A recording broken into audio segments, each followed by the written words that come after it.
Good morning, ladies and gentlemen, and happy Thursday. Today is February 4th, and you can see by the board behind me, today we're going to look at the text structure of cause and effect. All week and all last week, we've been looking at this thing called text structure. We're finally up to our very last one, which is called cause and effect. And so today we're going to be taking a deep dive into understanding this text structure.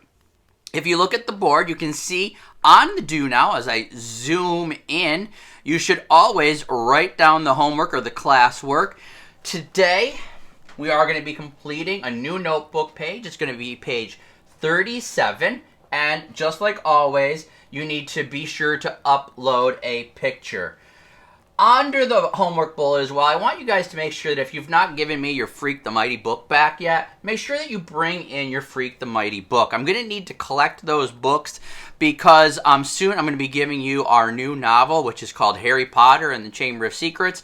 And before I do that, I'd like to get those copies of Freak the Mighty back, so I have those for next year's students.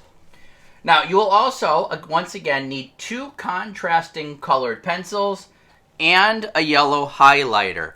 Today, again, I went with blue and red, and here I have my yellow highlighter. So I'm going to need these three writing utensils. Just like always, I'm going to need a pen or a pencil of some kind to do writing. And you guys will need your scissors and a glue stick. So make sure that you guys have all of those things available to you. While you go get those things, you're going to also, in your ELA folder, here's my ELA folder, you're going to want to open your ELA folder and take out your packet, and you're going to take out this last page for text structure.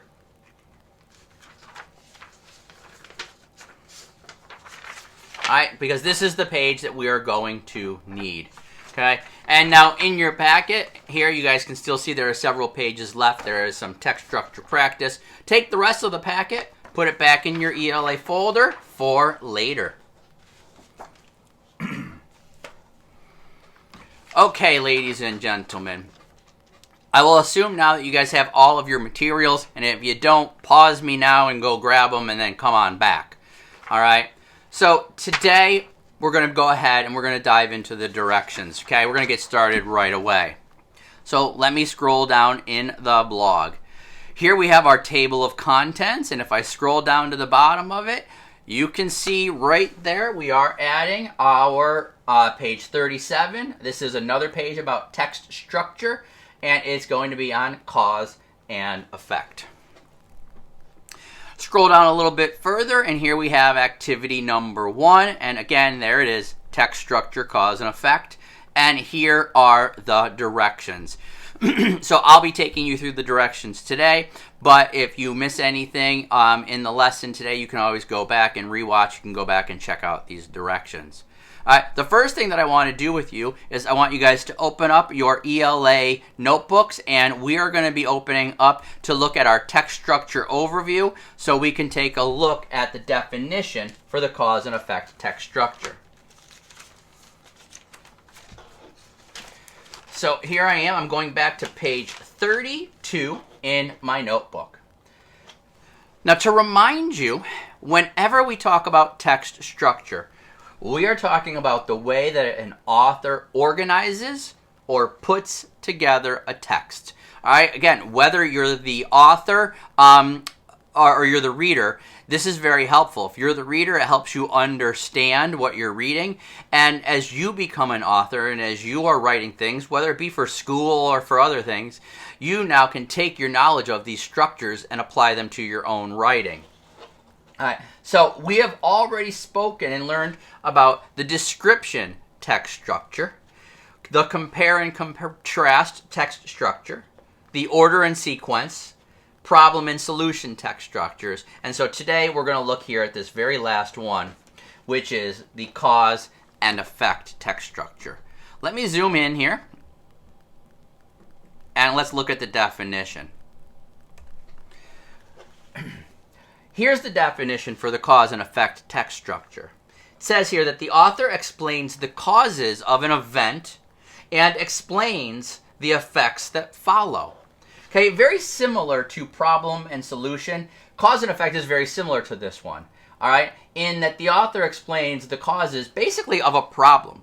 We read the passage today, we're going to see that there is a problem. And unlike problem and solution, where in problem and solution, the author clearly describes the problem, in this type of writing, the author explains what causes the problem to happen. Okay, but in both of these, there is a problem. All right, and in problem and solution, the author is going to give you a solution. Where here with cause and effect, the author is not going to give us a solution to the problem. Here, what they're going to do instead is they're going to give us the effects. What happens when this problem occurs? So we're not going to hear solutions today. We're not going to have a big description of the problem. Today, we're going to hear about what causes this problem to occur and what are the effects of the problem. All right, and this one does have some clue words, and we see that right here. It uses words like cause, as a result, due to, reason, and because. And our visual might not be as helpful on these last two. I really think the visuals are helpful on these first three. But the visual for this is an arrow, if we remember that. And the arrow is pushing into this explosion bubble, is what students have called it in years past. And so it's that this thing causes this thing to happen. And you can see how it's similar to here's the problem, here's the solution. But here, these ones are directly connected. So if the cause never happens, we never have the effects. All right? So today, okay, we're going to set this aside for the moment. And right now, we're going to turn our attention, okay, to our paragraph here. First thing that we're going to do, okay, is we're going to read this paragraph. And as I read the paragraph, I want you to ask yourself, okay, what is, they label it as what's the event or the fact, but I want you guys to really think about it this way, is what's the problem that's happening, all right? What is the problem that's happening in this article, or what's the event? All right, here we go. I will read it. You guys follow along. Every year in the United States, up to 8 million unwanted dogs and cats enter animal shelters. Why are there so many unwanted pets? First, many people do not spay or neuter their pets. Also, people still buy their animals from breeders instead of adopting homeless animals. Sadly, some people give up on their pets and decide they are too much trouble to take care of. As a result, shelters are overcrowded, leaving young, energetic pets trapped in cages and lonely. Sadly, more unwanted pets are simply abandoned to suffer and die in the streets. Okay, here's where you should be asking yourself, what is the problem? All right, what is the problem? If you'd like to take a moment and think about it, you can. Pause me right now. You can think about what do you believe the problem is. Okay, I'm going to turn my attention to my article. All right, and here I'm going to point out it's not in the first line where we see the problem. It's actually in the second line where we see the problem occur. In the second, it says, why are there so many unwanted pets? We see right here, this is the event, or this is the problem. The problem is that there are so many unwanted pets. Okay, so here I'm going to take a second, I'm going to use my yellow highlighter, and I'm going to highlight this yellow, because this here is what our article is going to center around. Okay, this article is going to explain to us what causes there to be so many unwanted pets, and what are the effects when we have unwanted pets.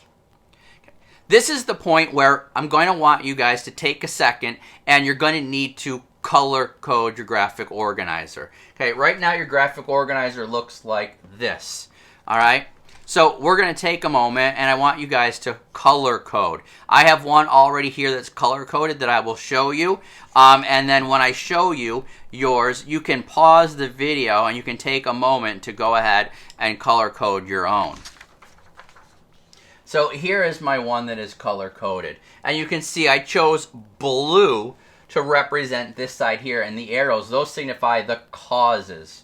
All right, so I chose to color code my causes blue. And over here on this side, I chose to color code my effects red. Okay, now in the middle you can see that my event is color coded purple. You really don't need to worry about color coding that purple. And truly, if I'm honest with you, I would color code it yellow because this always signifies the topic. So right now, take a moment and I want you to color code your causes blue and your effects red. And when you have those color coded, you can resume the video. So now that you have it color coded, this is how we're going to tackle this. We're actually going to do this one a little bit differently. What I want to do is, I know that looking at this graphic organizer, there's going to be 3 causes and there's going to be 3 effects. Okay, so what I'm going to do is I would ask you guys first to go back into the article, and I want you to try to look for what is one thing that causes unwanted pets. So this is where I'm going to go through and I'm going to start reading again. You know, every year in the United States, up to 8 million unwanted dogs and cats enter animal shelters. Okay, no, that's got nothing to do with what causes it. I'm going to skip this line because this is my event. It says, first, many people do not spay or neuter their pets. Boom, okay, right there. This sentence, this is giving me a cause. This is one of the causes of the problem. Many people do not spay or neuter their pets. So here I'm going to take my blue colored pencil because that's the one I've chosen for the causes, and I'm going to underline the sentence blue. This is one of the causes of the problem. Right here it says, many people do not spay or neuter their pets. Underline that in blue. Okay, really nice and dark. Hopefully you guys can see that. Alright, and then I'm going to take my writing utensil and I'm going to write that cause on the first arrow right here.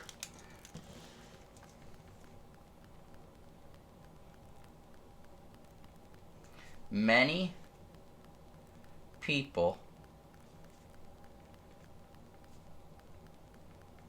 do not spay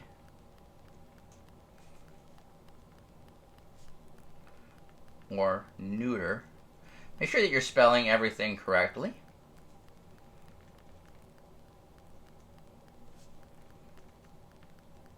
And make sure that you're writing neatly. Okay, there's our first cause. Many people do not spay or neuter their pets. Okay, now I'm going to go right back into the article. And again, I'm going to look for what is the second cause of this problem to happen. Right here, I'm going to continue. It says, also, people still buy their animals from breeders instead of adopting from homeless shelters. Okay, right here we have another cause. All right, so I'm going to take out my blue colored pencil and I'm going to highlight this one blue. I'm going to underline it. Okay, people still buy their animals from breeders instead of adopting at homeless shelters. Okay, and you can see I've highlighted this one blue. Let's see if I can blow that up just a little bit bigger so you guys can see it even better. Alright, I've highlighted this one blue. And now I'm going to take that detail and I'm going to write it in. And I don't have to write it word for word. I can put it in my own words. So I'm going to simply put down what's one of the causes is that people buy animals from breeders instead of adopting. People buy animals from breeders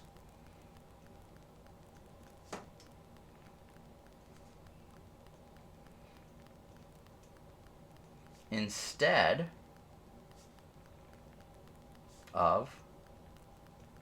of adopting. Okay, now please note, they're not saying that buying an animal from a breeder is a bad thing. They're just saying that that is one of the causes of unwanted pets. Alright, so now I have 2 causes. I'm going to go and I'm going to be looking for a third cause. So I'm going to go back up into the article. And I'm going to just keep on reading, and we'll see. Is this a sentence for the cause, or is it an effect? Okay, here it says, some people give up on their pets and decide they are too much trouble to take care of. All right, we ask ourselves, is this a cause or is this an effect? And we see this is a cause. One of the things that causes unwanted pets is that some people, they just give up on their pets and they decide they're too much trouble. So I'm going to go ahead and I'm going to underline that sentence in blue because this is a cause.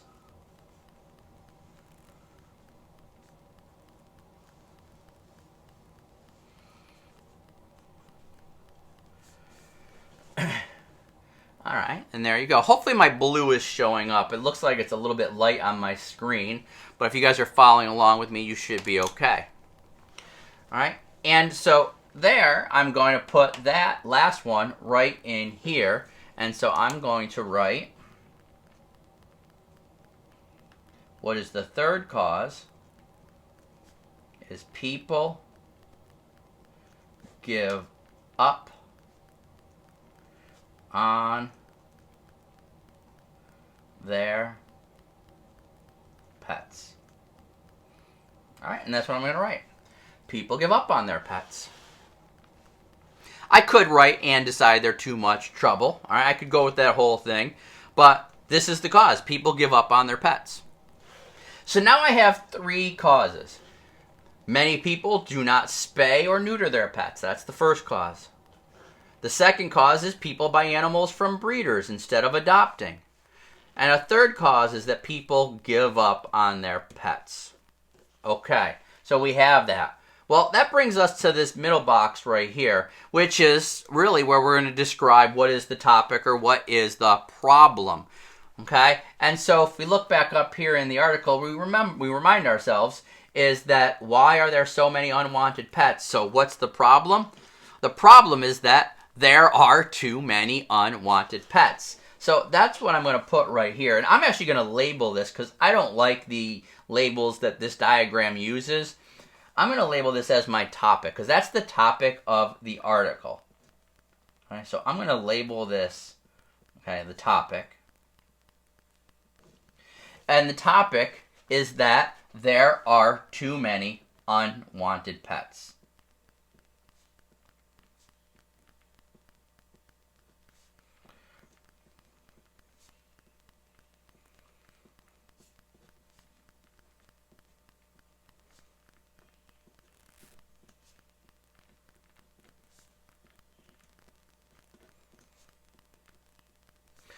Okay, and we put that right in the middle of our organizer. There are too many unwanted pets. Okay, so now we've found the three causes. We know what our topic is or what the problem is. And so now we're going to go in and we need to find what are the effects, okay? What are the effects that happen when we have unwanted pets? So let's go for it and let's continue reading in this article. And you see in this article, we got some great clue words, like as a result. This is one of those clue words. Okay, but let's keep reading. It says, as a result, shelters are overcrowded, leaving young, energetic pets trapped in cages and lonely. Wow, that is a lot, okay, going on right there. And so we got a couple things here. Shelters are overcrowded, leaving young, energetic pets trapped in cages and lonely. Okay, so this is the first detail that we're going to put down under the effects. Now, that's a lot of words. Again, I can put this in my own words. I don't need to use young and energetic. Those are adjectives that help us understand, but I'm just going to stick with the facts here. So I'm going to write that pets are trapped in cages. That's a cause, or sorry, that's an effect. Pets are trapped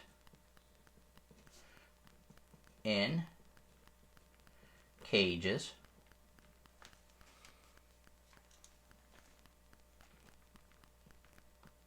lonely due to, and I'm going to write overcrowding here.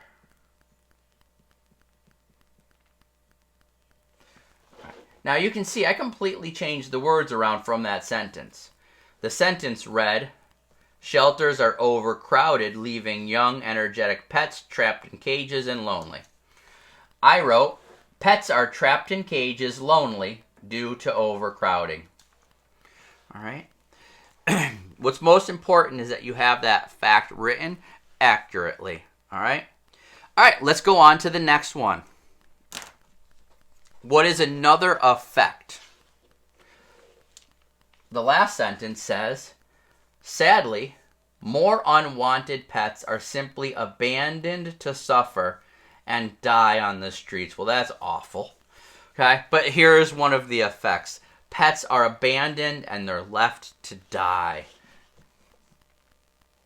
I'm going to underline this one red because it is one of the effects.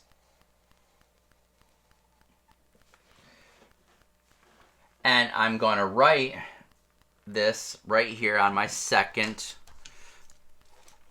space.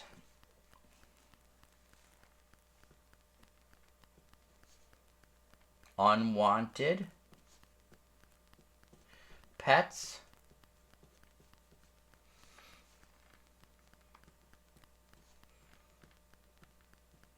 are left to suffer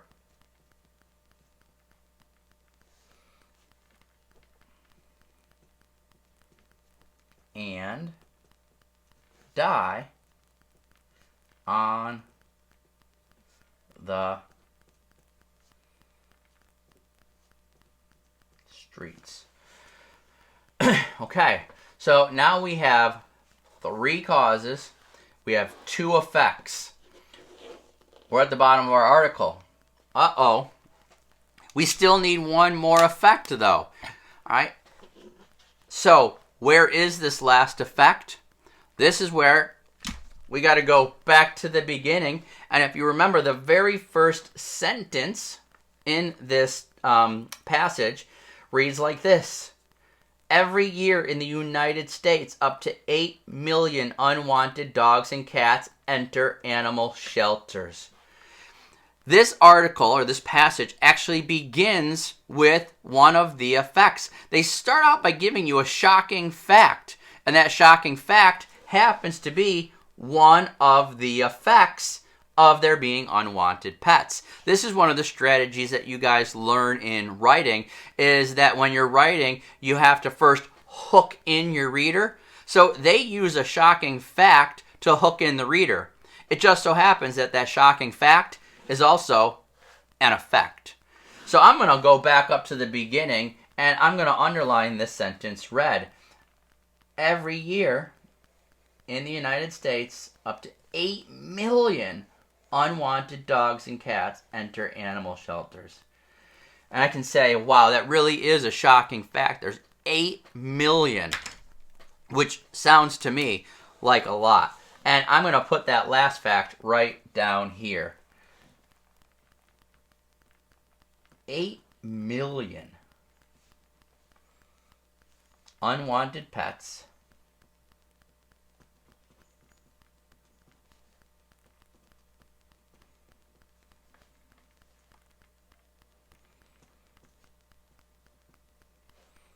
enter shelters each year.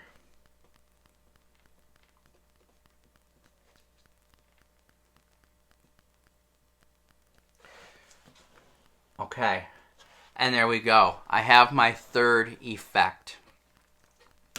Now, we're ready to put this into our notebook. Okay, once you guys have this all filled in, there we go.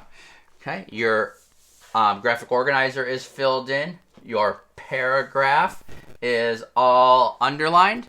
You're going to go ahead and you are going to cut out these 2 pieces. So right now, take a moment, cut out the passage, and cut out your graphic organizer.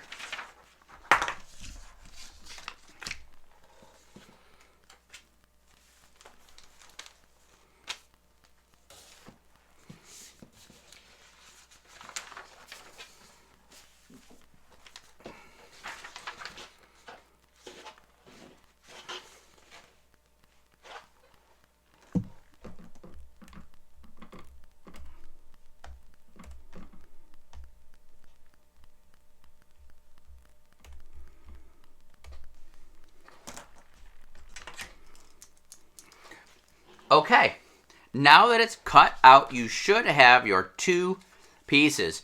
You should have your article or your passage, and then you should have your graphic organizer. All right, now this example I have for you has not been written in yet, but you have your graphic organizer. Okay, the next thing that you're going to want to do with this graphic organizer is you are going to want to take it and you're going to want to fold along these two lines. So I'm going to fold this one in and I'm going to fold this one in here. And so now it looks like this. Just like that. Okay. And then before we go ahead and we glue this in and we put everything in our notebook, okay, you're going to notice right here, this is the causes. This is the causes. So when I close my flap here, what I do is I write the causes on the back of that flap. Just like I did there. Nice and big, the causes. This flap over here, this was for the effects. So when I fold this flap in, you can see what I did. Oops. Is on it you write the effects. So that way, when you have this in your notebook, you have the causes, you open it up, and then you have the effects, and you open it up just like that. Once you've made those folds and both of these things are cut out, let's go ahead and set up our notebook page. All right, here is mine. Okay, you can see that you have the title. Today, this is text structure, cause and effect. This is page 37, and I need to add today's date. Today is February 4th. Okay. You're going to go ahead, glue in your passage. And then once the passage is glued in, you're going to go ahead and you're going to glue in your graphic organizer right below it. So make sure you can fit both of these on your page. You can see mine's here. And so now when I open it up, you can see here it says the causes. I open it up and I can read my causes. Here it says the effects. I open it up and there are the effects with my event in the middle. Okay, so right now you guys need to take a moment, go ahead and assemble your notebook page. Once it is assembled, make sure that you take your pictures and upload it. You're going to need 2 pictures probably at least today. Again, I'd like to see 1. Actually, probably you might be able to just do it with 1. And if you do with 1 picture, make sure you do it with your graphic organizer completely opened up like that. Okay, so I can see that you've written all of the causes, all of the effects, and you have your passage in there all highlighted and underlined. Now, going forward, okay, you've now been introduced and you've now been given an example of every one of the text structures. The next class, we're going to be doing some practice together where you guys are going to be looking at some passages and trying to determine which text structure was used. And we will also follow that with a quiz to see how well you guys are, or how good you guys are at identifying text structure. So, you guys have a great night, and I look forward to seeing you all tomorrow. Bye-bye.